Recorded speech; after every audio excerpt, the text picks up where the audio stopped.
আজ আমরা বানাচ্ছি ভেটকি মাছের ফিশ ফ্রাই। তো ম্যারিনেশনটা বলে দিই, ম্যারিনেশনটা যেহেতু করে ফেলেছি আমি বলে দিচ্ছি। একটু সর্ষে নিয়েছি, সাদা সর্ষে, খুব সামান্য, এটা ফ্লেভারটা আনার জন্য। আর নিয়েছি হচ্ছে কালো সর্ষে, ধনে পাতা, আর দিলে পরে অনেক অনেক কিছুই দেওয়া যায়, ধনে পাতা আর আদা, রসুন আর দুটো লঙ্কা, যেহেতু মাম্পা খাবে তো বেশি কিছু আইটেম না। নুন, ধনে গুঁড়ো, জিরে গুঁড়ো, একটু চিনি আর কাশ্মীরি লঙ্কার গুঁড়ো, এটা পরিমাণ অনুযায়ী। তো ওটা দিয়ে লেবু দিয়ে আমি ম্যারিনেট করে রেখেছি এটাকে। আবারও বলে দিয়েছি, ধনে পাতা, আদা, রসুন, লঙ্কা, অল্প একটু সাদা সর্ষে, অল্প একটু কালো সর্ষে, অল্প হচ্ছে ধনে গুঁড়ো, জিরে গুঁড়ো আর কাশ্মীরি লঙ্কা গুঁড়ো, চিনি আর নুন স্বাদ মতো দিয়ে আমি ম্যারিনেট করে রেখেছি খুব ভালো মতন। আর যেহেতু বাড়িতে করব তো ফিলে কাটিনি, নর্মাল যেরকম ভেটকি মাছ কেটে আনা হয় সেরকমভাবেই কাটা হয়েছে। আর এবার আমি বানাবো, এটা আমি ম্যারিনেট করতে দিয়ে দিয়েছি, লেবু দিয়ে আগে আমি মাখিয়ে রেখেছিলাম মাছটাকে, এটা আমি ম্যারিনেট করতে বসিয়ে দিয়েছি। আর এপাশে বানাবো আমি বাড়িতে ব্রেড ক্রাম। এবার উপর থেকে খুব সামান্য কাঁচা তেল, কাঁচা সর্ষের তেল দিচ্ছি। আমি এভাবে বানাচ্ছি, অন্যভাবে বানানো যায় কিন্তু আমি এভাবে বেশি প্রেফার করি বানানোটা। বা যেহেতু আমি আগের থেকে দিইনি তেলটা, এই জন্য এটার সাথে আমি এখানেই মাখিয়ে দিচ্ছি। এটা বেশিক্ষণ ম্যারিনেট করে রাখলে বেশি ভালো হয়, আমাদের হাতে সময় নেই অত, তো ফটাফট ম্যারিনেট করে তাড়াতাড়ি জিনিসটা বানিয়ে ফেলবো।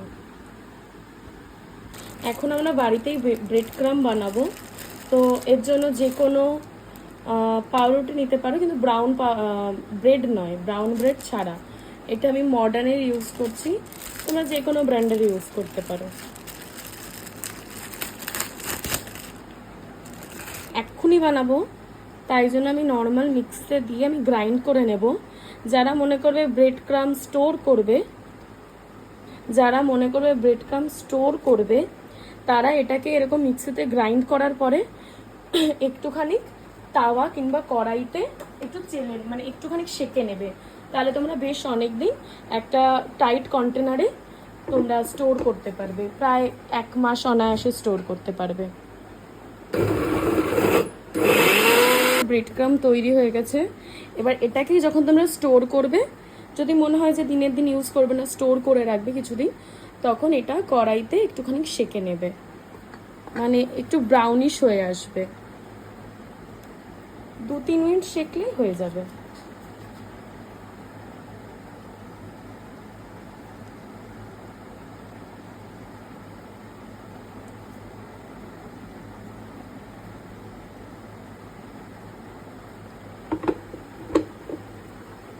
আরেকবার এই পদ্ধতিতেই করে নেব।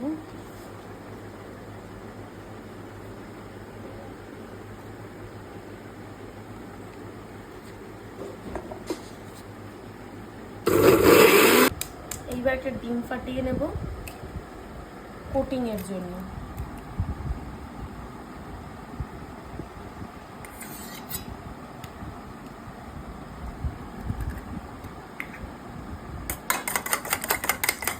আমি নুন একটু অ্যাড করেই নিয়েছি আগের থেকে।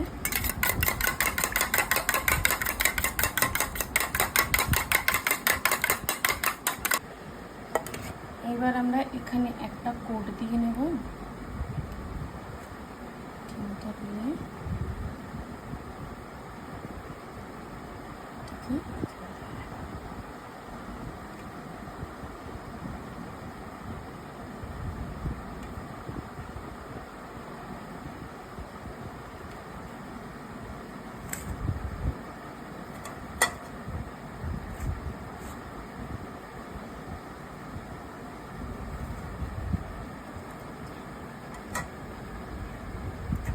আর এইভাবেই সবকটা করব, 1 কোটই দেব, ডবল কোট দেব না।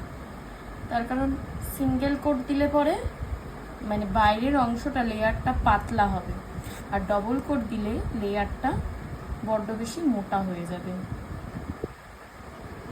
এটা প্রফেশনালিও করা যায়, মানে হচ্ছে যে এরকম ফিলে কেটে, কিন্তু আজকে যেহেতু বাবা ফিলে কেটে আনিনি, তো এই জন্যই ফিলে কাটছি না।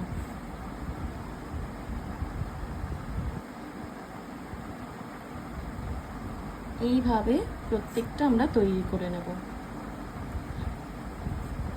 প্রত্যেকটা তৈরি করার পর দেখাচ্ছি জিনিসটা কেমন লাগে। এবার এটাকে প্রপার একটা শেপ দেব।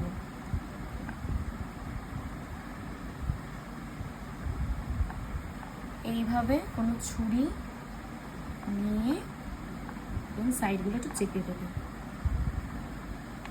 যে যেরকম শেপ পছন্দ করো, ডায়মন্ড শেপ হলে পরে তোমাকে সেইভাবে ফিলেটটা কেটে নিয়ে আসতে পারে। যদি এরকম স্কোয়ার শেপ হয়, এভাবে ছুরিটাকে নিয়ে সাইডগুলোকে, এজগুলোকে এরকম চেপে দেবে।